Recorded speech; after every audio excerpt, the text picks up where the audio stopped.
sometimes themes and plugins conflict, and that's why we can't log into our WordPress dashboard. But we can manage them from the backend where the themes and plugins are stored when we activate or install them. In this video, we will learn where they are stored and how to delete them from the source.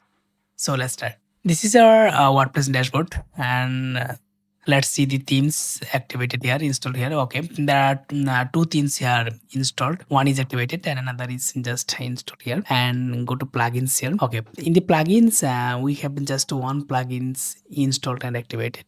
So we will see them in our backend, that means in our cPanel where they are stored. So I'm going to my cPanel here. Okay, and we have to choose the website on we are working now. So I am currently working on test.freelancing.com. When we install WordPress, all the file are stored in this folder. So you can see here all the files here. We will explore step by step in the later videos. But now we will explore where the themes and plugins are now. And here you can see the folder here, WP content. I will hit on it. Okay, under it you can see the plugins and themes folder. So I will hit the themes. Okay, in the themes folder, we can see here there are two themes here, Hello Elementor and 2017. So in the WordPress dashboard, we saw there are two themes here, 2017 and Hello Elementor. So they are same, right? Now we will learn how to delete them, one from the backend, that means from the cPanel. So in the cPanel, suppose I'm going to delete that one, Hello Elementor theme.